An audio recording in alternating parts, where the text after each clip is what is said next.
하나님께서 오늘 우리에게 주시는 말씀은 신약성경 마태복음 5장 1절로 4절까지 말씀입니다. 마태복음 5장 1절로 4절까지 말씀, 신약성경 제5면에 있습니다.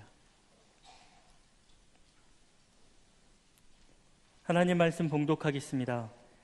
예수께서 무리를 보시고 산에 올라가 앉으시니 제자들이 나아온지라. 입을 열어 가르쳐 이르시되 심령이 가난한 자는 복이 있나니 천국이 그들의 것이며 애통하는 자는 복이 있나니 그들이 위로를 받을 것이며. 아멘. 이 말씀은 하나님의 말씀입니다. 주님께 감사합니다. 함께 인사하겠습니다. 한 주간도 평안하셨습니까? 인사하시겠습니다.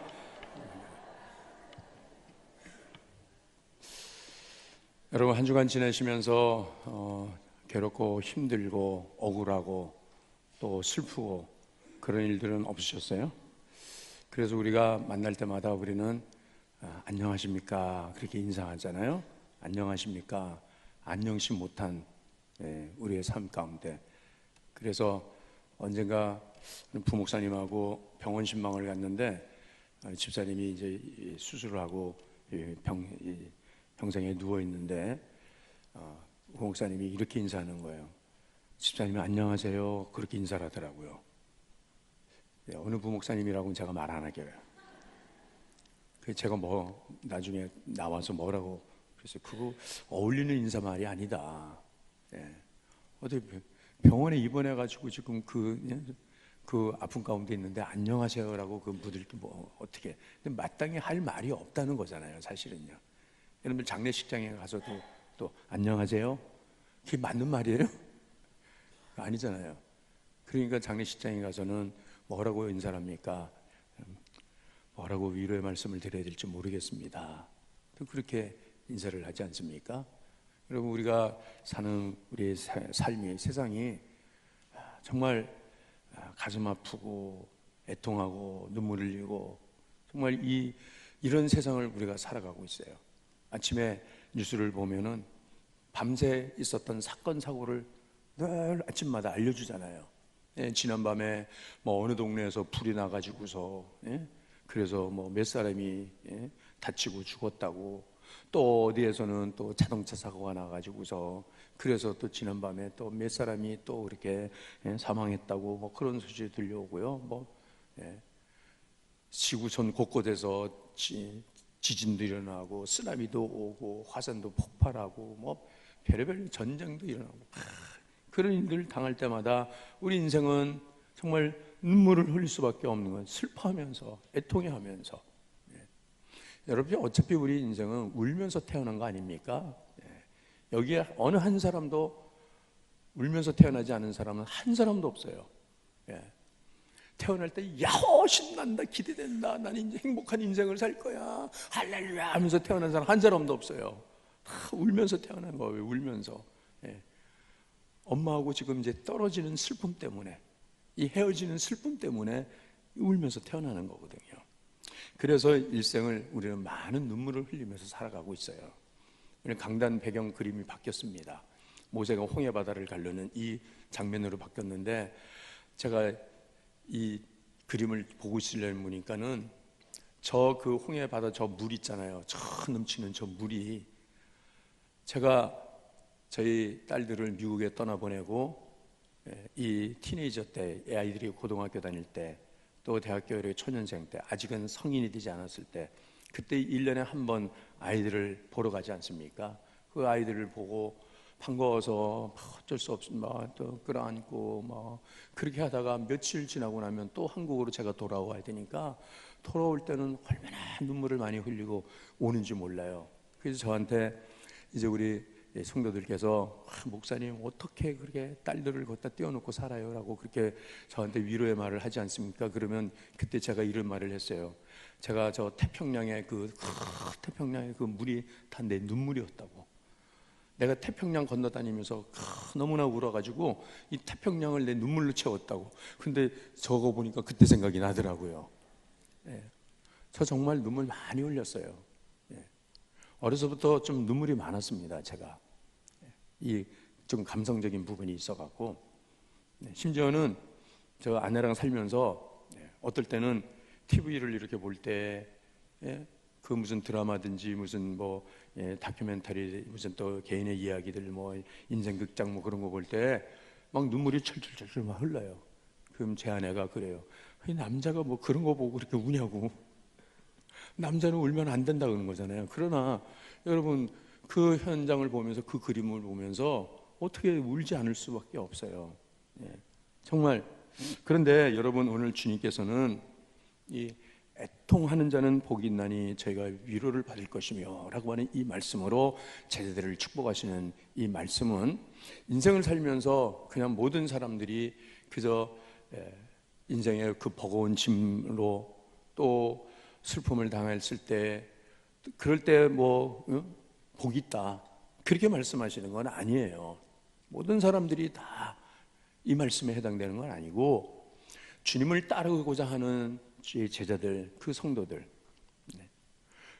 그 신앙을 지키기 위해서 대가 지불을 해야 되는 것이고 때로는 버림을 당하고 때로는 뭐 쫓겨나기도 하고 빼앗기고 옥에 갇히고 그런 그 고난 속에서 그렇게 눈물을 흘릴 수밖에 없는 그 현실을 보면서 우리 주님께서는 그런 너희는 복 있는 사람이다 라고 주님께서 말씀하시는 겁니다.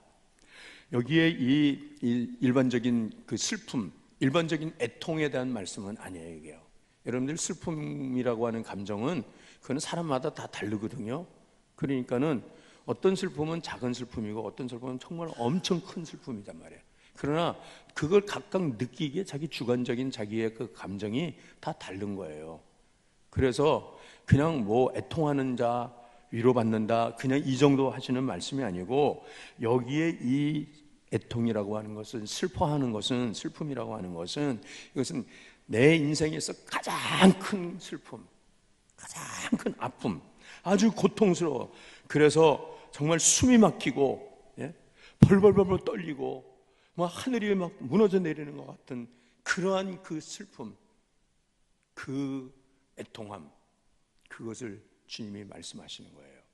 그러면 여러분 우리가 일반적으로 우리가 그런 우리 인생이 갖는 그 이 슬픔의 가장 애통스러움은 무엇이라고 생각하십니까? 역시 사랑하는 사람의 죽음 앞에서 우리는 가장 슬퍼해요. 무엇보다도 여러분 부모님의 죽음 그거는 며칠 슬퍼하고 그리고 그 부모님은 산에다 묻고 내려오면은 잊혀지잖아요. 그러나 자식은 안 그런 것 같아요. 자식은 이 자식의 죽음이라고 하는 것은 여러분 부모로서는 이거는 정말 상상할 수 없는 그러한 그 부르짖음, 고통. 이 장면도 제가 지난번에 러시아의 렘브란트 그림을 보러 갔을 때 그 탕저의 귀한 그림 바로 옆에 있는 그림이었어요. 렘브란트가 그린 십자가상에서 돌아가신 예수님의 시신을 내리는 장면인데 여러분 저 그림 끝에 한 여인이 실신해 있잖아요. 누구죠? 네? 예수님의 어머니 마리아예요. 사람들은 예수님 십자가에서 이 예수님 시신을 끌어내리는데 어머니는 그 자리에서 혼절하고 만 거예요. 혼절하고 만 거예요. 이 자식의 죽음이라는 것은 뭐라고 말로 표현할 수 없는 가장 극도의 이 고통, 슬픔이라고 할 수가 있겠죠. 저는 제 기도 중에 하나가 하나님 제 일생 동안에 이 슬픔만은 경험하지 않게 해달라고 그렇게 기도해요. 이 슬픔만. 그런데 성경에 여러분 자녀가 먼저 세상을 떠났을 때에 그 고통 중에 몸부림치며 울부짖은 사람이 있는데 누구냐면 욥이라고 하는 사람은 자식 한 명 죽은 것도 아니고 10명의 자녀가 한날 한시에 이 자녀들이 얼마나 우애가 있는지 매일 모여서 식사도 하고 잔치도 하고 그러는 어느 날도 한 자리에 모여서 잔치를 하는 자리에서 태풍이 불어와서 그 집이 무너져 내리면서 10명의 자식들이 한꺼번에 압살을 하고 말아요. 10명의 자식들 시신을 쫙 늘어놓은 그 광경을 보고 있는 이 욥의 심정은 이거는 정말 세상에 보이지 않을 거예요. 그렇지 않겠습니까? 그런데 욥이 그 가운데서 다시 일어날 수 있었던 것은 하나님이 욥과 함께 하셨기 때문이었다는 거예요. 예? 여러분, 우리가 이 고통이라고 하는 것은, 가장 큰 아픔이라고 하는 것을 표현하는 것은, 구약의 이스라엘 백성들이 하나님 앞에 회개할 때 어떤 모습으로 회개했냐면, 저들은 옷을 찢었습니다. 옷을 찢으면서 죄를 뒤집어 쓰고 티끌을 날리면서 베옷을 입고 땅을 뒹굴면서 그렇게 애통해하는 그 슬픔, 이것은 바로 영적인 슬픔이나 영적인 고통을 말하는 거예요. 성경 원어사전에 애통이라고 주님이 말씀하신 이 애통이라고 하는 단어를 이렇게 설명을 했습니다. 이 애통은 우리 안에 있어야 할 어떤 그 중요한 것이 없음으로 인하여서, 또 우리 안에 없어야 할 것이 있음으로 인하여서 받는 아픔이다, 이렇게 표현해요. 우리 안에 있어야 할 그 어떤 중요한 것이 없을 때에, 그리고 우리 안에 없어야 할 것들이 우리 안에 있을 때, 그것이 우리에게는 진정한 애통이라는 거예요. 그건 뭘까요? 우리 안에 있어야 할 가장 중요한 그것이 무엇입니까? 그것은 바로 하나님의 영이 우리 안에 계셔야 된다는 거예요. 성령이 우리 안에 계셔야 되는데, 성령이 우리 안에 거하시지 아니하면, 여러분, 이것이 바로 우리 그리스도인들에게는, 하나님을 믿고자 하는 우리에게는 이것이 진정한 슬픔이어야 한다는 거예요. 진정한 아픔이라는 것입니다.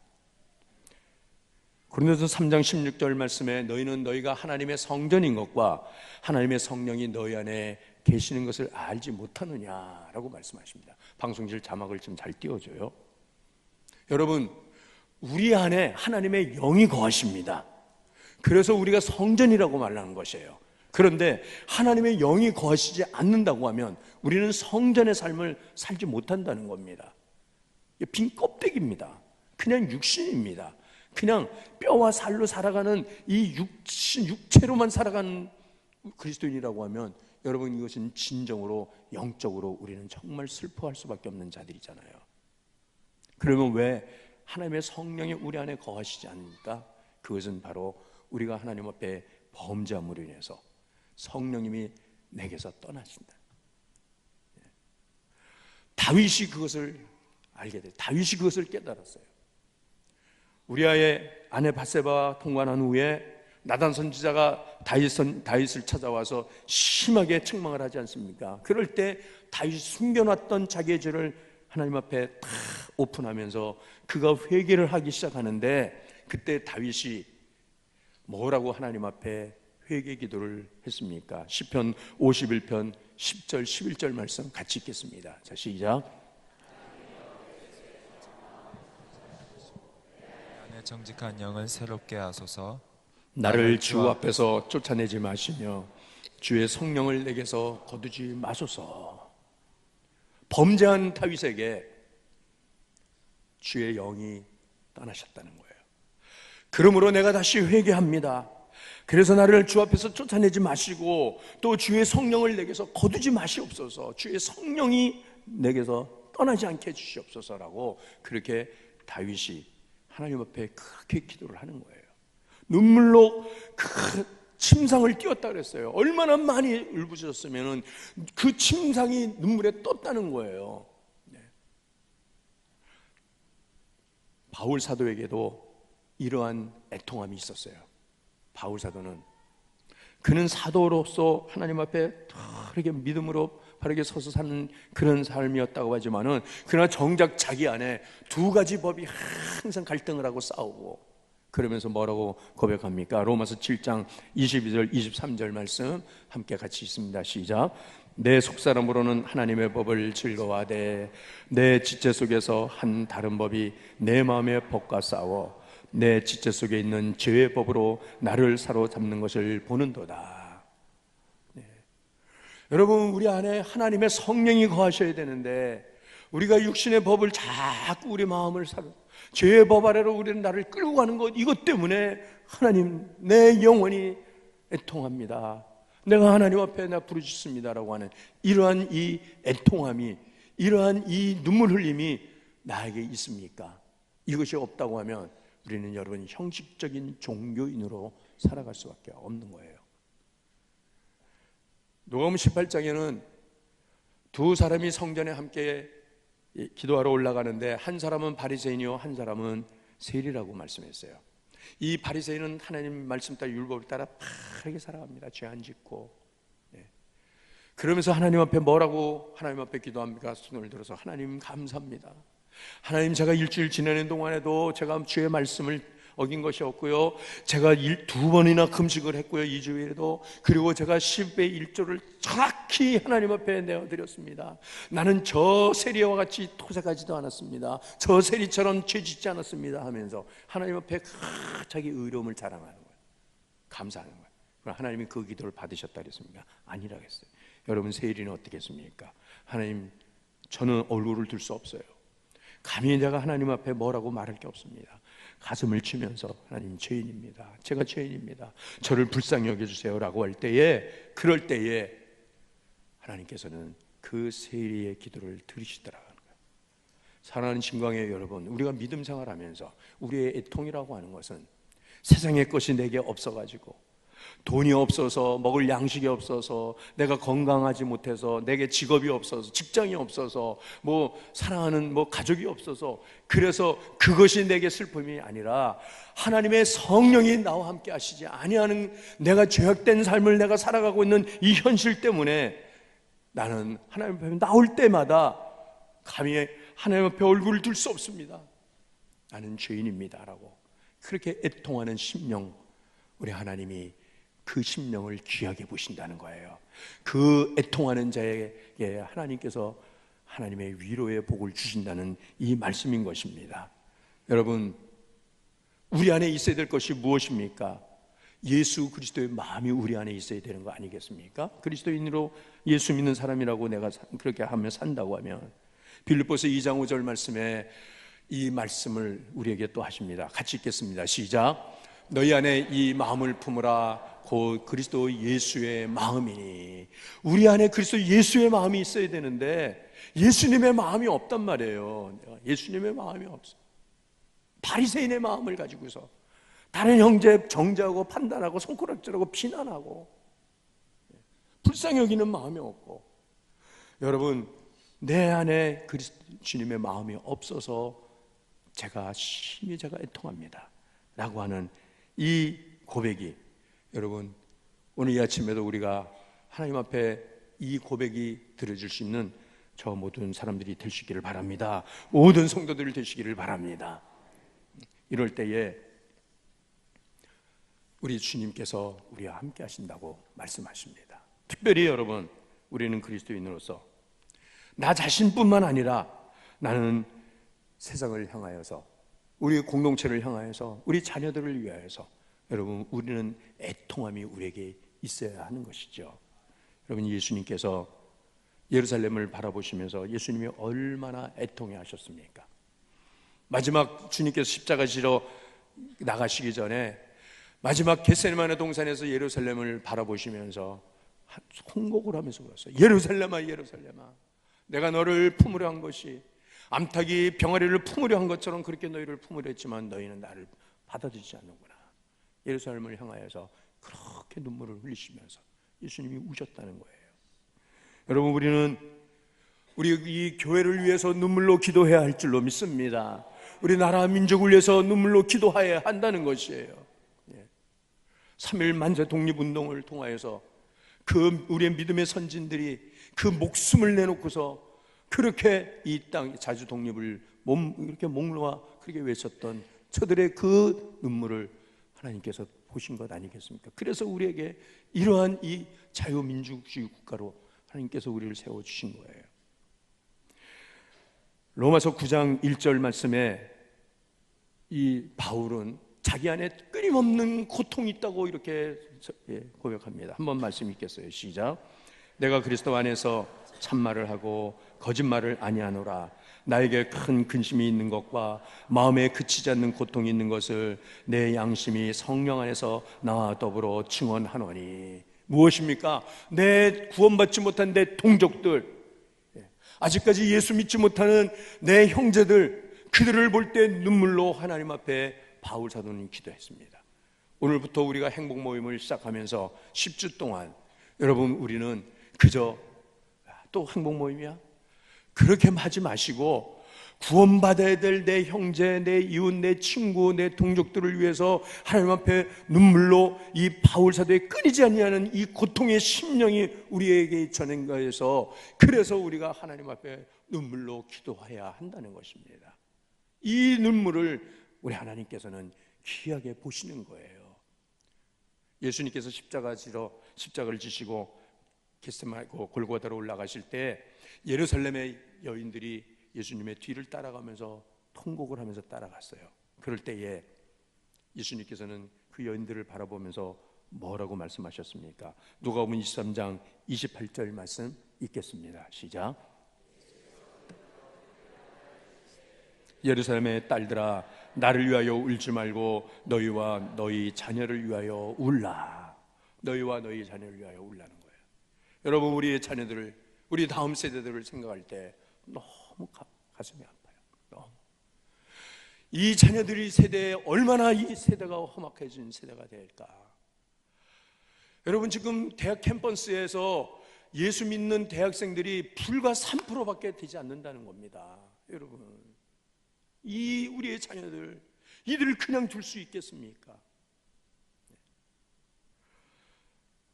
우리가 2014년 4월 16일을 기억하십니까? 여러분, 5년 됐습니다. 2014년 4월 16일 어느 날이죠? 많은 분들이 잊어버렸어요. 여러분, 그날은 세월호에 우리의 어린 자녀들이 299명 그 세월호에 갇혀가지고 순식간에 세상을 떠났어요. 어른들의 말 한마디 잘못한 것 같고 그냥 선실에 조용히 있으라고 하는 그 선장의 말 한마디, 그걸 믿고서는 그 선실 안에 이 아이들이 거기에 그대로 있다가 단원고 2학년 수학여행을 가는 250명 단원고 학생들이, 그 꽃다운 우리의 자녀들이 거기에서 그 싸늘한 그 바닷물에 수장이 됐어요. 제가 그 사고가 일어났을 때 안산의 합동 분향소에 제가 애 아내와 다녀왔습니다. 이 우리 교회당만한 이 강당에 거기에 희생된 299명, 실종자 5명까지 해서 그 사진, 영정사진들이 쭉 이게 늘어져 있는데 어쩌면 그렇게 다 예쁜지, 어쩌면 그렇게 사랑스러워 보여. 저 아이들이 그 순간의 어른들의 탐욕과 그 어른들의 무지함과 그런 어떠한 이 잘못된 그러한 영리적인 계산, 그런 것 가지고서 아이들을 그냥 거기다가 그냥 그렇게 죽여버려요. 제가 얼마나 울었는지 몰라요. 여러분, 지금도 그때 생각하면 저 가슴이 먹먹해와요. 그런데 그 아이들이 그렇게 죽어갔는데 어떤 사람들은 그 부모님들이 밥을 못 먹고 광화문의 그곳에서 이 세월호의 진실을 밝혀달라고 천막을 쳐놓고 거기서 탄식을 하면서 그렇게 정권을 향해서 그렇게 부르짖는데, 어떤 사람들은 일베라고 하는 그런 그 무자비한 그런 인간들은 거기에다가 피자를 막 시켜서 산처럼 피자를 싸놓고 통닭을 해놓고 콜라를 주문해갖고 먹고 막 뜯고 하면서 뭐 금식 뭐 하냐고, 이제 그만하라고, 이거 철거하라고, 놀러 가다가 죽은 애들을 갖다 왜 국가에서 책임지냐고 막. 이게 도대체 이런 인간들이 세상에 있다는 겁니다. 여러분, 저는 제가 서두에도 말씀드렸잖아요. 하나님, 제 자식들이 저보다 앞서가는 거 저 보지 않게 해주세요라고 그렇게 기도합니다. 만약에 거기에 제 딸이 거기에 있었다고 하면 아마 그 당시로서는 그래요. 나는 목회 못할 거다. 예수님의 어머니 마리아가 십자가상에서 예수님의 시신이 내려오는 그 장면에서 혼절을 해본 것처럼 아마 나도 혼절을 하고 아마 더 이상 이 강단에 못 설 거다라고 그때 그렇게 제가 생각이 많이 들었어요. 그런데 여러분, 그러나 세상에서 무엇으로도 위로할 수 없는 이 슬픔, 이 눈물, 이 애통함을 우리 주님께서는 뭐라고 말씀하십니까? 내가 너와 함께 한다라고 말씀하십니다. 애통하는 자는 복이 있나니 저희가 위로를 받을 것이요. 이 위로라고 하는 이 뜻은, 그것은 헬라의 원어의 뜻으로 보면은 그것은 불러낸다는 것입니다. 불러낸다, 불러내서 강하게 한다. 파라클레토스라고 하는 단어가 성령이라는 뜻입니다. 그런데 위로라고 하는 뜻은 파라클레세손타이 이렇게 말합니다. 파라클레토스하고 파라클레세손타이라고 하는 단어가 같은 단어예요. 그러니까 성령은 위로하시는 분이라는 거예요. 위로하시는 분. 그 위로라고 하는 단어가 영어로는 컴포트라고 하는 단어인데, 컴포트라고 하는 단어는 컴이라고 하는 접두사는 with, 같이 한다라고 하는 뜻이고, 포르트라고 하는 것은 포르테, 세게 해준다, 강하게 해준다. 음악을 하는 사람들이 포르테 하면은 이 찬양대도 강하게 소리를 내는 게 포르테 아닙니까? 그래서 하나님께서 성령으로 우리와 함께하여 주셔서 우리로 하여금 울는 자리에서 일어나게 하신다는 거예요. 넘어진 자리에서 서게 한다는 거예요. 그리고 하나님을 바라보며 다시 나가게 한다는 것입니다. 여러분, 성령님은 위로의 하나님이십니다. 성령이 함께 하실 때만이 우리는 그 눈물을 흘리는 자리에서 일어날 수 있는 것이고, 그리고 하나님이 나와 함께 하심으로 그 하나님이 나에게 주시는 그 평강을 찾을 수가 있는 것이에요. 예수님께서 부활하신 후에 다락방에 숨어있는 제자들에게 찾아가시지 않습니까? 처음 하신 말씀이 평강이 너에게 있을지어다 라고 말씀하셨어요. 예수님께서 마지막 제자들과 식사하시면서 제자들이 예수님이 이제는 세상을 떠나실 것에 대해서 너무나도 상심하고 슬퍼할 때에 요한복음 14장 예수님께서는 27절에 이렇게 말씀하시죠. 함께 읽겠습니다. 시작.